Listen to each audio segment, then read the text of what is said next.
Hello বন্ধুরা, দেখো চিংড়ি মাছ বাছবো, কেমন করে বাছতে হয় তোমাদের আমি দেখাচ্ছি।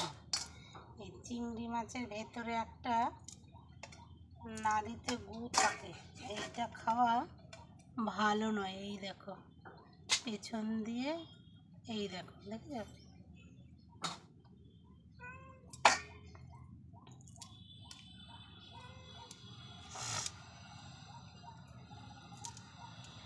এটা খেলে বলে শরীর খারাপ হয়। এটা চিংড়ি মাছের অনেকেই জানে না যে আছে। এই দেখো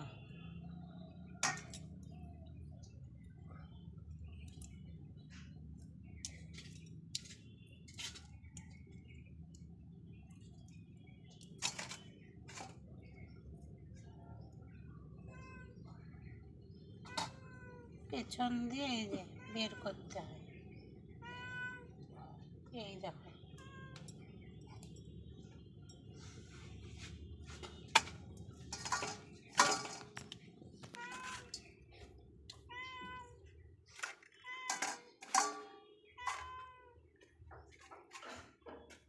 ঠিক করে দেখালে দেখা যাচ্ছে না। ওই যে সরু নাড়িটা তো,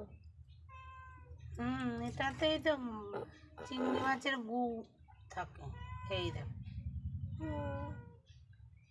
দেখেছ, এই দেখো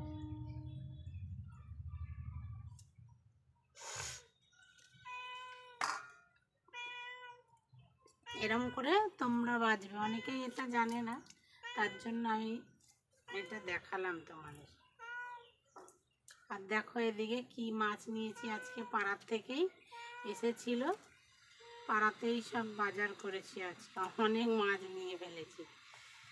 এই দেখো নিচে কাট দেখ কেমন হচ্ছে, ধরো কি রাখ, ওখানটা রাখ, যেমন ছিল তেমন রাখ। এবার ঠিক আছে। এই দেখো গুগলি, তোমরা কে কে খাও কমেন্টে জানিও। আমি তো খুব ভালোবাসি।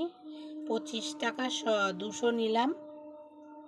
তো আজকে হবে না সব, আজকে শুধু চিংড়ি মাছের এই দেখো মালাইকারি হবে।